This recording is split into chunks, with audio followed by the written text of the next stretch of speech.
أثناء ما كانت راكبة العربية مع راجل وست ما تعرفهمش، اتفاجئت بإن الست أخدت ابنها وجريت من العربية بسرعة ووقفت بعيد وكانت بتتفرج بخوف كأنها عارفة إن في شيء خطير هيحصل. وفي لمح البصر أخد الراجل سكينة كبيرة وحطها على رقبتها وبدأ يهددها إنها لو فتحت بقها هيقتلها فورا ويدفنها في مكانها. حكاية النهاردة عن قضية اتعرفت إعلاميا ببنت الصندوق، بنت قررت إنها تمتحن القدر بس للأسف ما كانش في صالحها. أنا خلود عبد الرزاق وده شيء من الخوف.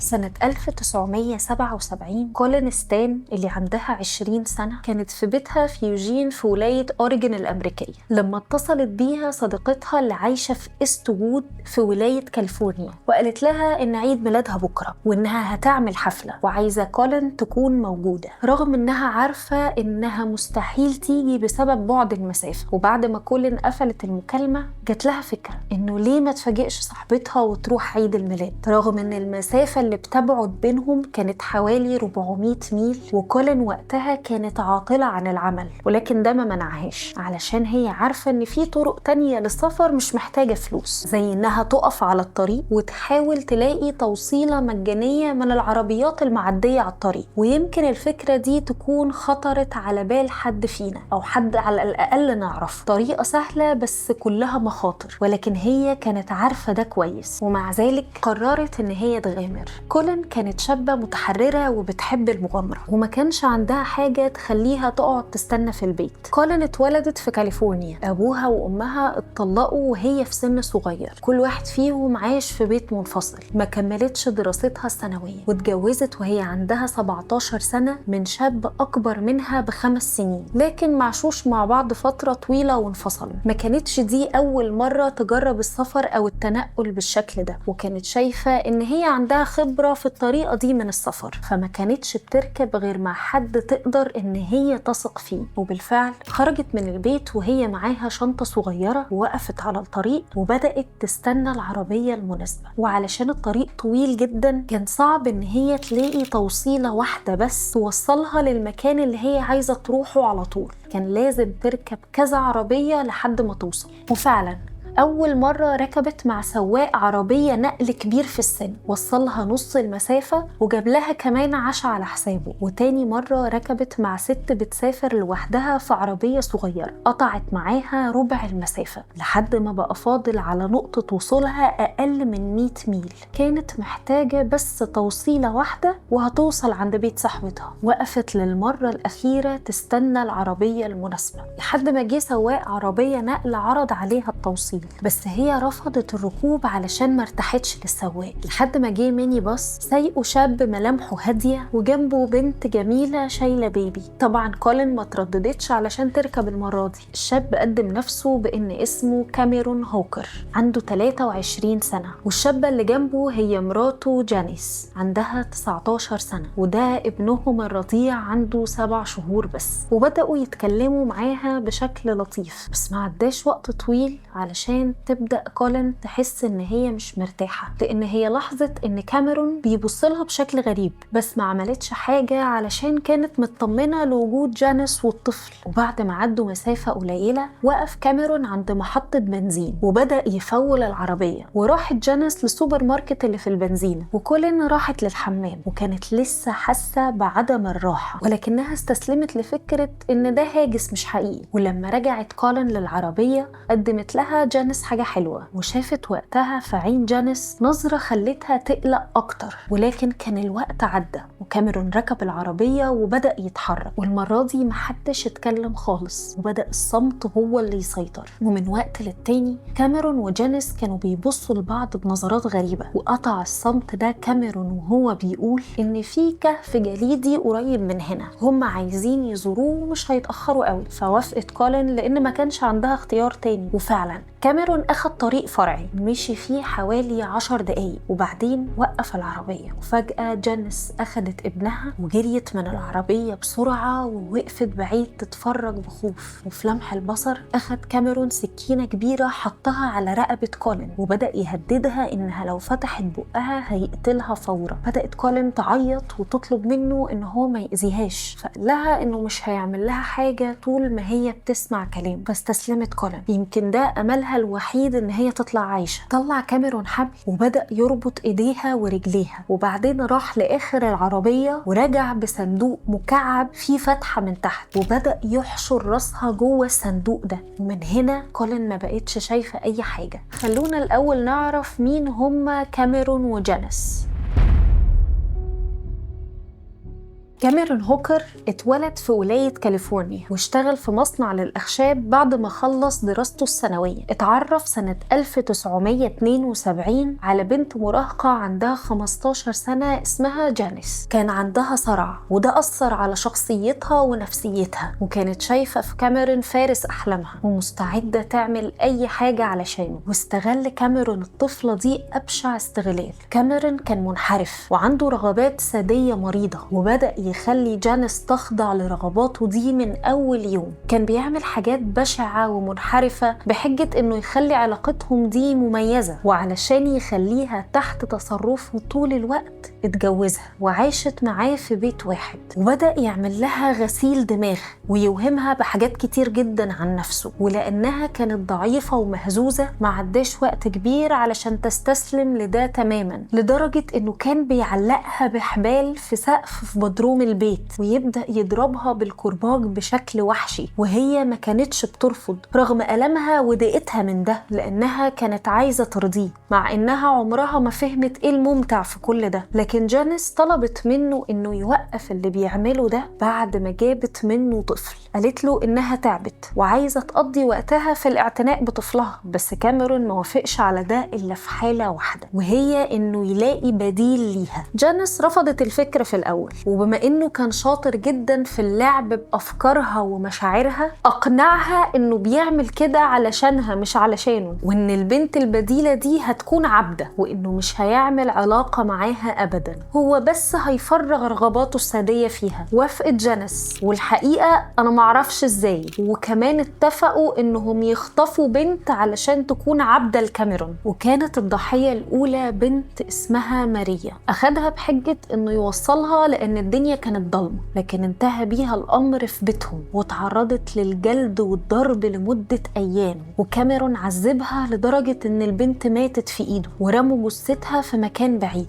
أما الضحية التانية فهي بطلة قصتنا كولين ستان. وقفوا الزوجين حوالي ساعة عند مطعم علشان يتغدوا أثناء ما كانت كولين في شنطة العربية وحوالين دماغها مكعب خشب تقيل وأفكار ملهاش آخر. لما خلصوا أكلهم رجعوا العربية وبدأوا إنهم يتحركوا، وبعد حوالي نص ساعة العربية وقفت تاني. كولين سمعت صوت كاميرون وهو بيحذرها إنها ما تفتحش بقها. نزلها من العربية ومشي بيها مسافة قصيرة، وبعدين شال المكعب عن راسها. بصت حواليها علشان تلاقي نفسها جوه أوضة صغيرة فيها عفش بسيط ومتواضع، ولقت كاميرون قدامها بس ما كانتش شايفة لا جانيس ولا الطفل. بدأت كولين تبكي وتتحايل عليه وطلبت منه إنه يسيبها، بس هو ما كانش بيرد عليها. مسكها من إيديها وأخدها ناحية باب جانبي ونزل بيها لبدروم بارد وكئيب. وهناك كولين شافت حبال نازلة من السقف وكرابيج وأقنعة وألعاب جنسية، وفي النص كان في ترابيزة بعجل.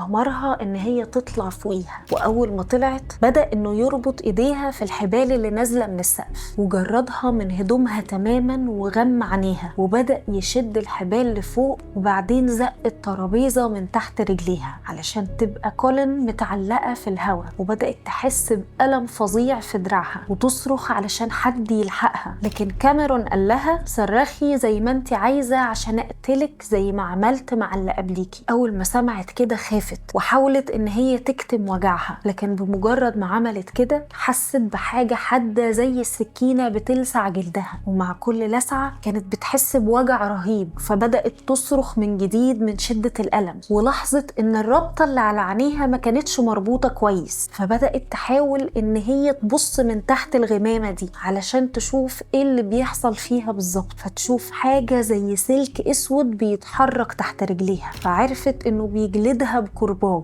وفضل كاميرون يجلدها لمدة دقايق، وبعدين سمعت خطواته بتبعد كأنه ماشي، واخدت بالها ان تحت رجليها في مجلة إباحية مفتوحة على صفحة فيها ست متعلقة في السقف وبتتعرض للجلد، فعرفت انه بيطبق عليها اللي بيشوفه في المجلة. وما عداش وقت كبير لحد ما سمعته راجع تاني، لكن المرة دي ما كانش لوحده، وبدأت تسمع أصوات غريبة لحد ما شافت انه هو وجانيس نايمين على الأرض بيعملوا علاقة تحتيها مباشرة. وبعد ما مشي جانيس بدأ كاميرون انه يفك قيود كولين وشال الرباط اللي على عينيها، ومن كتر الوجع اللي هي كانت حاسة بيه بدأت تتوسله تاني انه يطلق سراحها، ووعدته انها مش هتقول لحد اي حاجة، وانها حتى مش هتروح للشرطة. ولكن اطلاق سراحها ده كانت اخر حاجة ممكن يفكر فيها كاميرون، لانه اخيرا بقى عنده الجارية او العبدة المناسبة. اخدها وزقها جوه صندوق خشبي مستطيل كأنه تابوت، بس كان اضيق شوية، ما كانش بيسمح لها حتى ان هي تحرك جسمها جواه. وكمان حط فوق دماغها المكعب الخشبي. طبعا حست باختناق شديد وبدأت تصرخ وتطلب المساعدة، فجاب حاجة تقيلة حطها فوق صدرها علشان يكتم نفسها تماما وتبطل تصرخ، وسابها يوم كامل في الوضع ده مرعوبة وبتتنفس بالعافية، وما كانتش عارفة ايه تاني ممكن يحصل لها. لكن كولين برغم الوضع المأساوي ده اتمسكت بالحياة بشراسة، لدرجة ان في حد من الصحفيين ما قدرش يمنع نفسه من انه يسألها ازاي استحملتي الوضع ده لساعات طويلة، فردت ان كان في حاجتين هما اللي خلوها تصبر وتستحمل: ايمانها واملها ان هي تشوف اهلها مرة تانية.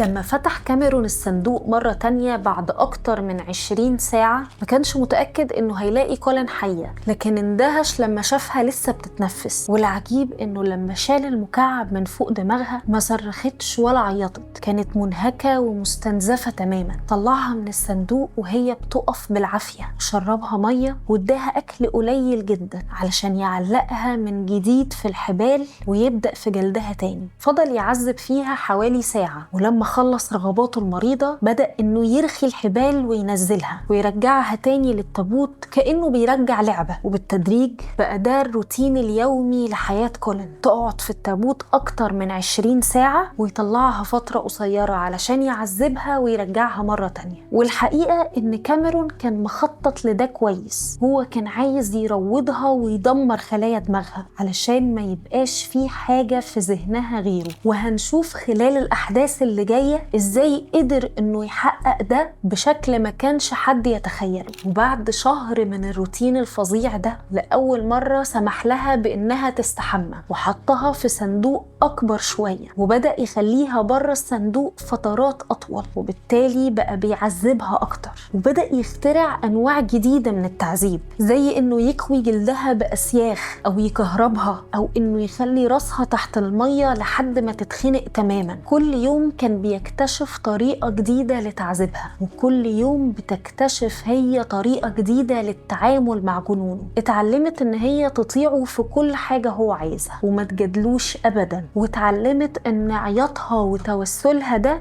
بيستفزه أكتر وبيخليه يتمادى في تعذيبها، فبقت بتتحكم أكتر في مشاعرها وتحاول قدر الإمكان إن هي ما تظهرش أي انطباعات على وشها. وكان لحد دلوقتي كاميرون ملتزم بالوعد اللي اداه لزوجته إنه ما يعملش علاقة معاها أبدا، ولكن مع الوقت بدأ يحس برغبة إنه عايز يكسر ده. جانيس في الأول كانت معترضة تماما، لكن مع الوقت عرفت إن هي مش هتقدر تمنعه، فاستسلمت للأمر الواقع. وبدأ كاميرون يغتصب كولين، وده بقى جزء من عذابها اليومي، لدرجة إنه أحيانا كان بياخدها لأوضة نومه علشان يغتصبها في سريره، لأنه كان بيجد متعة في الأذى النفسي اللي بيعمله لجانيس كمان. بعد شهور من اختطاف كولين وبعد ما استسلمت استسلمت لمصيرها، جه كاميرون في يوم وهو معاه ورقة قدمها لكولين وطلب منها إن هي تقراها. الورقة كانت عبارة عن عقد زي أي عقد لشراء بيت أو عربية، ونص العقد ده على إن كولين هي ملك الكاميرون يعمل فيها اللي هو عايزه، وهي ملهاش حق الاعتراض أو الجدال، هي جارية عنده وهو بيمتلك روحها وجسمها، وليه الحق إنه يبيعها أو يأجرها لحد تاني بغرض إنه يستفيد منها ماديا أو إنه يشغلها في أي وظيفة يشوفها إن هي مناسبة. وكان العقد صادر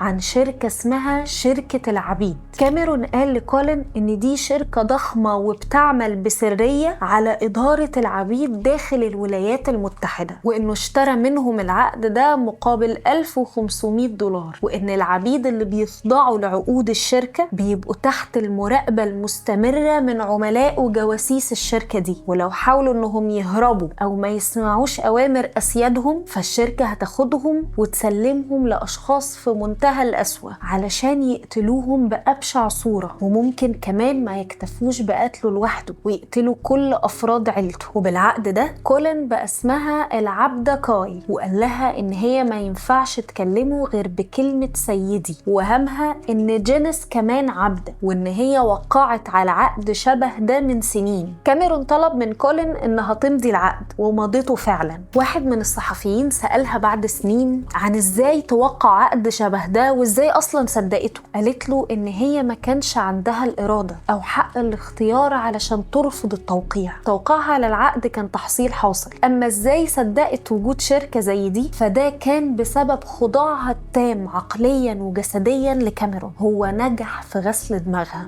خلال شهور من التعذيب وحبس في الصندوق البشع ده، فصدقت في وجود الشركة وبدأت تخاف منها أكتر ما بتخاف من كاميرون نفسه. بالعكس، ده بقى كاميرون في نظرها منقذ ومخلص من اللي ممكن تعمله فيها الشركة لو خلفت نصوص العقد وحاولت في يوم إن هي تهرب. ومن يومها بدأت تطيع أوامره وتحاول إنها ترضيه. كاميرون حط حوالين رقبتها طوق زي طوق الكلاب مكتوب عليه اسمها الجارية كاي، واداها بطاقة تعريف وهمها إنها صادرة من الشركة بتثبت إنها مملوكة بالكامل لكاميرون. والأيام عدت بسرعة لحد ما جت ليلة راس السنة، عيد الميلاد الأكثر حزنا في حياة كولين. قضيته وحيدة في ضلمة وصمت جوه التابوت البشع. افتكرت عيلتها وأمها وأبوها وأخواتها، وبدأت تسأل نفسها يا ترى بيفكروا فيها أو بيدوروا عليها، وبدأت تفكر إيه اللي وصلها للي هي فيه دلوقتي. دي كانت رايحة حفلة عيد ميلاد،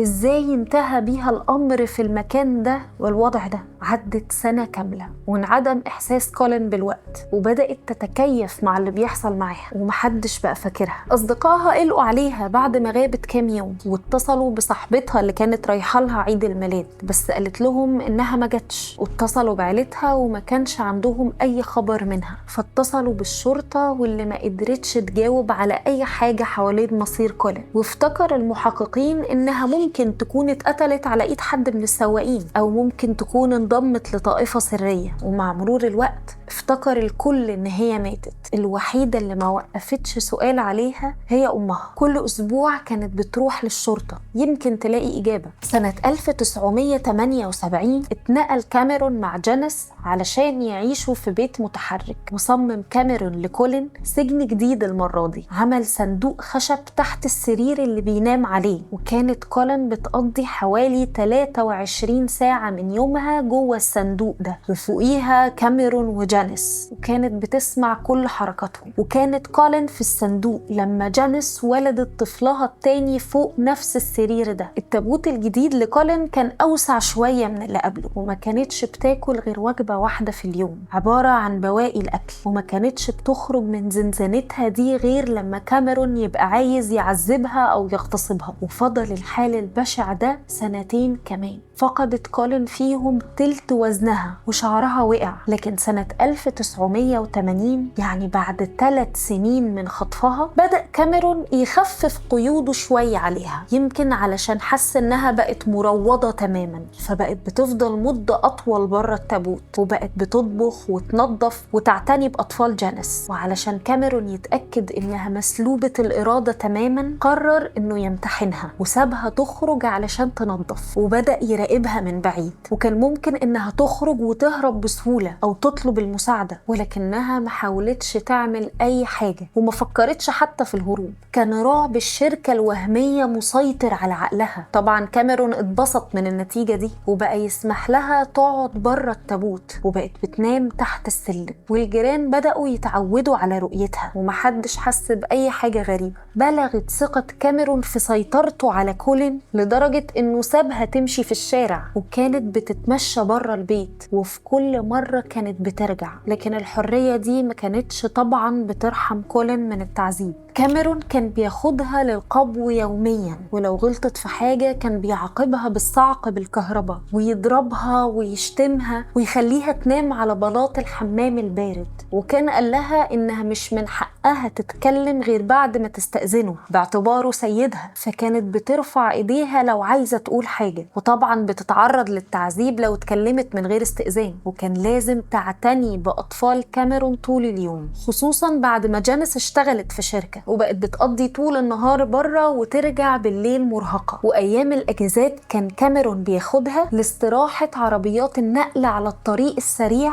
علشان تشحت من السواقين. كان عايز يستفيد منها لأقصى درجة. أغرب حاجة في القصة دي إن كاميرون سمح لكولين إنها تزور عيلتها لدرجة إنه أخدها بنفسه وقدم نفسه لعيلتها بصفته خطيبها. طبعا العيلة فرحت برجوع بنتهم، لكن التغيير الكبير اللي كان باين عليها كان مخليهم مستغربين. كانت خاسة جدا ومنكسرة. سابها كاميرون مع أهلها براحتها وقال لها إنه بكرة هيرجع علشان ياخدها. والغريب جدا إن كولين قضت يوم كامل مع اخواتها وعيلتها من غير ما تقول حاجة واحدة عن اللي بيحصل معاها. ما قدمتش أي معلومة، وكانت بترد على الأسئلة الكتير اللي عندهم بشكل مختصر جدا. وقالت لهم إن خطيبها بيشتغل في شركة كمبيوتر وإنهم سعداء جدا مع بعض، وتهربت من إن هي تديهم عنوان سكنها أو رقم تليفونها. ما حاولوش يضغطوا عليها وقتها علشان خافوا ما يقدروش يشوفوها مرة تانية. وفي تاني يوم أخدتها أمها الكنيسة علشان تقابل قرايبها وأصحابها. ولما رجعت من الكنيسة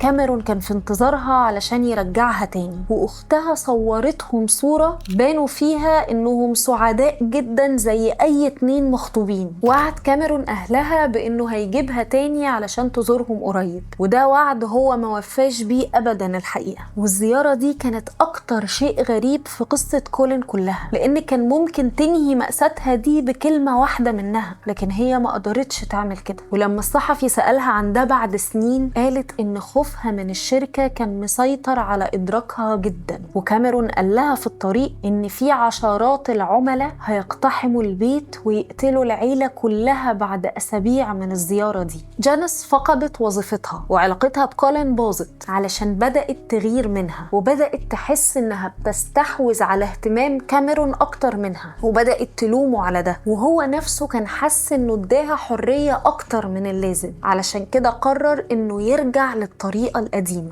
أول حاجة عملها إنه أجبرها إنها تروح للجيران وتودعهم بحجة إنها هتسيب الشغل وترجع لبلدها، وخلاها تودع أطفاله. ولما كل الناس فهمت إنها هتمشي رجعها للتابوت تاني، وقضت 3 سنين تانيين. وسنة 1983 بدأ كاميرون يتكلم قدام جانيس عن رغبته في إنه يقتني عبيد أكتر. كان عايز 3 أو 4 بنات تانيين زي كولين. ده ما كانش مجرد كلام، لأنه بدأ يهيئ الأماكن اللي هيستقبلهم فيها. بدأ يحفر في الحديقة الخلفية حفر كبيرة علشان تكون زنزانة يحط فيها العبيد. وبدأ يطلع كولين بالليل من التابوت علشان تشتغل معاه في الحفر لحد الصبح. وبعد ما خلص حفر بعد شهور كانت كولين هي أول حد يجرب الزنزانة، لكن المحاولة فشلت ورجعها تاني للتابوت. وفي سنة 1984 بدأ كاميرون يدي كولين حريتها تاني، فقدمها تاني لأطفاله وللجيران، وبدأت إن هي تطلع للشارع لدرجة إنها اشتغلت كعاملة نظافة في فندق. وطبعا مرتبها بالكامل كان بيروح لكاميرون، اللي قال لها إنه بيجمع لها الفلوس علشان يجيب لها بيت قريب. وأثناء ده حصلت تغيرات جوهرية لجانيس. بدأت تروح للكنيسة كتير،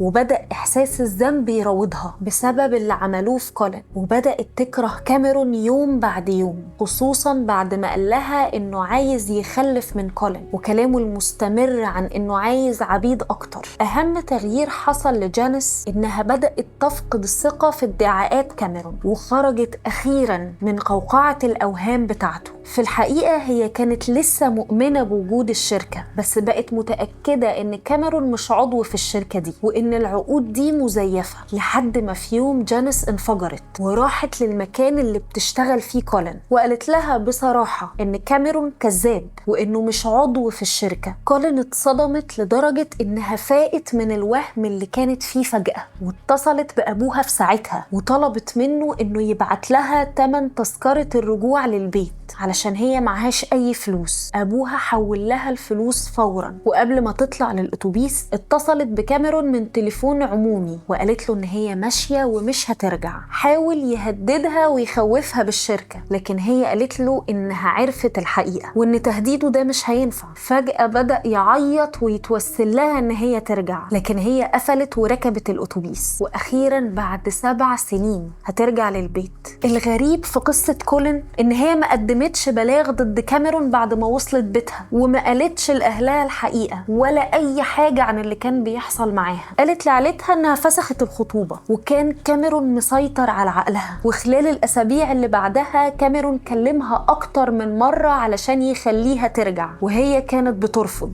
وبما إن الحاجات الغريبة في القصة دي مش بتنتهي، اللي وقع كاميرون ونهى عليه في النهاية ما كانتش كولين، كانت مراته جانيس. اعترفت لقس الكنيسة بكل حاجة حصلت، فاتصل هو بعد موافقتها بالشرطة، وبكده الحقيقة ظهرت. راحت الشرطة مع جانيس للمكان اللي رموا فيه جثة ماريا البنت اللي خطفوها قبل كولين، لكن للأسف ما لقوش حاجة. بس كولين لسه عايشة، وهي الدليل الأكبر على جرائم كاميرون. وكان كاميرون خلال الأسابيع اللي بعد رحيل كولين بدأ يبوظ ويخفي كل حاجة ممكن تدينه، خاصة الصور، لأنه كان متعود ياخد صور لكولين وهو معلقها بالحبال وبيعذبها. لكن جانيس كانت احتفظت بشوية صور من دي وقدمتها للشرطة كدليل. ده غير ان المحققين خلال تفتيشهم لبيت كاميرون لقوا ادوات تعذيب وصناديق خشبية كان بيستعملها علشان يحبس كولين ويعذبها، ولقوا كمان عقد العبودية المزيف. والاهم من كل ده انهم اتصلوا بكولين وجابوا لها طبيب نفسي علشان تستعيد توازنها، وبعد فترة قصيرة قدروا انهم يخلوها تتكلم واعترفت بكل حاجة. ودلوقتي القضية بقت متكاملة، فتم القبض على كاميرون، وبدأت الصحافة تكتب بإسهاب عن القصة واللي اتوصفت وقتها بأن ملهاش مثيل في سجلات الشرطة. وبدأوا الناس يتابعوا باهتمام واحدة من أغرب القصص اللي سمعوها في حياتهم. كانت كل الناس غضبانة ان ازاي حد ممكن يتعرض لكل القسوة دي ولمدة 7 سنين من غير ما حد يكتشف. وناس كتير طلبت بإعدام كاميرون. جانيس خافت ان يتم محاكمتها هي كمان بتهمة التواطؤ مع جوزها، فتوصلت لاتفاق مع المدعي العام علشان يتم إعفائها من أي مساءلة قانونية مقابل إنها تشهد ضد جوزها في المحكمة وتساعد في إدانته. وخلال المحاكمة حاولوا المحاميين بتوع كاميرون إنهم يبينوا الموضوع كما لو إن اللي حصل لكولين كان بالاتفاق. وقال كاميرون إن كل اللي عمله في كولين كان برضاها، وإن تم المبالغة في تصوير قسوته معاها لأنه كان لطيف معاها لأبعد الحدود، وإنهم في الحقيقة بيحبوا بعض واتفقوا على الجواز بعد ما يطلق جانيس. وعلشان يثبت ده قدم كاميرون للمحكمة